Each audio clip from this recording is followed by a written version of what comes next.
अस्सलाम वालेकुम व्यूवर्स, उम्मीद है कि सब खैरियत से होंगे। आज की रेसिपी है ये बहुत ही मज़ेदार और डिलीशियस ही चीज़ गार्लिक ब्रेड। बहुत आसान है बनाना इसे घर पर। इस गार्लिक ब्रेड को हम विद ओवन और विदाउट ओवन दोनों तरीकों से बनाएंगे ताकि आपको मुश्किल ना हो कि अगर हमारे पास ओवन नहीं है तो हम इसे घर पर किस तरीके से बना सकते। साथ ही साथ आपके साथ कुछ टिप्स भी शेयर करूंगी ताकि अगर आप फर्स्ट टाइम भी ये गार्लिक ब्रेड ट्राई करें तो आपकी परफेक्ट बनकर तैयार हो। तो वीडियो को एंड तक लाजमी देखिएगा। चले आए रेसिपी को स्टार्ट करते हैं।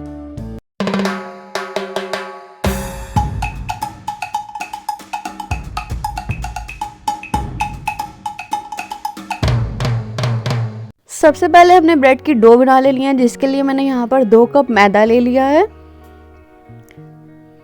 अब इसमें 1 टेबलस्पून भर के मैंने गार्लिक पाउडर का शामिल किया। ये ऑप्शनल है, अगर आपके पास नहीं आता आप इसे स्किप कर सकते हैं। 1/2 टेबलस्पून नमक, 1 tablespoon sugar, 2 tablespoon instant east शामिल किए। इस पैकेट में 2 टेबलस्पून ईस्ट ही होती है। 1/3 कप ऑयल शामिल कर दिया है। अब इन सब चीज़ों को पहले हाथों की मदद से इस तरीके से मिक्स कर लेंगे और हमने इसमें पानी यूज़ करना है वार्म वाटर। बहुत ज़्यादा गर्म पानी नहीं यूज़ करना, हमने इसमें वार्म वाटर यूज़ करना है, हल्का सा नीम गर्म पानी। और इस तरीके से ही हमने इसकी डो बना लेनी है। थोड़ा थोड़ा करके पानी शामिल करेंगे, सारा पानी एक साथ नहीं ऐड कर देंगे।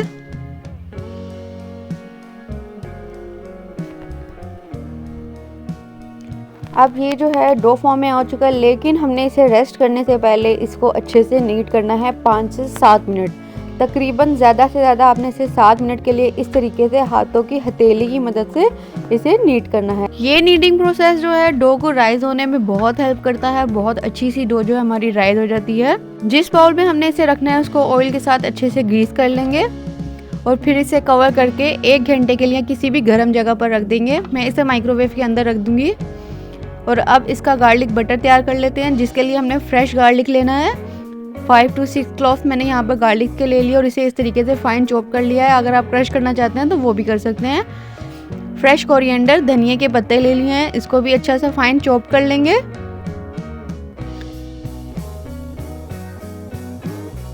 और अब यहाँ पर रूम टेम्परेचर बटर लेंगे। सर्दियाँ हैं तो इसलिए बटर जो है थोड़ा सा हार्ड है, लेकिन हमने इसे रूम टेम्परेचर आने देना है। अब इसमें चॉप किया हुआ लहसुन और धनिया के पत्ते शामिल कर देंगे। ऑरिगेनो 1/2 टेबलस्पून शामिल कर रही हूँ। 1/2 टीस्पून के बराबर नमक शामिल कर रही हूँ और 1/2 टेबलस्पून में इसमें रेड चिली फ्लेक्स शामिल कर रही हूँ। अगर आपके पास सॉल्टेड बटर है तो आप इसमें नमक ऐड मत कीजिएगा। मैंने यहाँ पर अनसॉल्टेड बटर यूज़ किया है। हमारा गार्लिक बटर तैयार है। 1 घंटे बाद हम अपनी डो को देख लेते हैं। ये देखें बहुत अच्छी सी राइज हो चुकी है। इसको अब हम किसी रोलिंग मैट पर निकाल लेंगे और पहले इसकी एयर को इस तरीके से रिमूव कर देंगे। मैं यहाँ पर 2 गार्लिक ब्रेड बना रही हूँ, एक ओवन में बनाऊंगी और एक ओवन के बगैर बनाऊंगी। इस तरीके से इसको 2 पार्ट्स में डिवाइड कर लेंगे और इसकी बॉल बना लेंगे। और एक बॉल को लेके अब हमने थोड़ा सा खुश्का डस्ट करना है इसके ऊपर। मैदा ही मैं यहाँ पर यूज़ कर रही हूँ और इसे बेल लेंगे, लेकिन आपने इसे बहुत ज़्यादा बारीक नहीं बेलना, थोड़ा सा मोटा ही रखना है। इस तरीके से इसकी गोल रोटी की शेप बना लेंगे।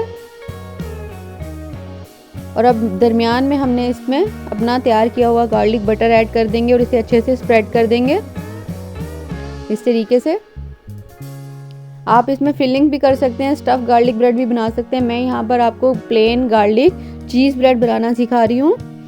और एक साइड पर मैंने इसमें यहाँ पर मोज़रेला चीज़ रख दी है, श्रेडेड चीज़ है ये।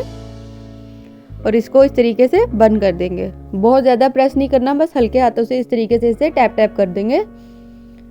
ऊपर दोबारा इसके ऊपर गार्लिक बटर लगा देंगे। और इस ब्रेड को हमने अगेन इस तरीके से पूरा रेडी कर लेने के बाद सेकंड प्रूफिंग के लिए भी रखना है 15 मिनट के लिए। 10 से 15 मिनट के लिए हम इसे कवर कर थोड़ी देर के लिए रख देंगे साइड पर। और इस तरीके से इसके ऊपर निशान लगा लेंगे।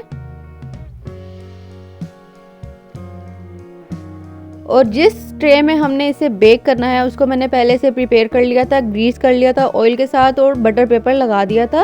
और बहुत एहतियात से हमने इसे उठाकर अब इसमें ट्रे में रख देना है ताकि ये टूट ना जाए इस तरीके से। और मैं आपको कढ़ाई का तरीका भी बता देती हूँ कि मैं उसमें भी किस तरीके से बेक कर रही हूँ। और कढ़ाई में बेक करने के लिए मैंने यहाँ पर स्टीमर प्लेट ले ली थी, जिसके ऊपर मैंने इसको ग्रीस करके बटर पेपर लगा दिया इसके नीचे इस तरीके से और इसके ऊपर अपनी ब्रेड को रख दिया है। इसको मैं कढ़ाई में बेक करूँगी।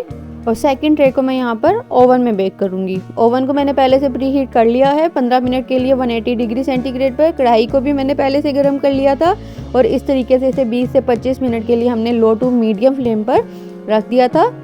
और ओवन में भी मैंने साथ ही रखी हैं, दोनों में बिल्कुल भी टाइम डिफरेंस नहीं है, एक साथ ही ये पक कर आई हैं बाहर।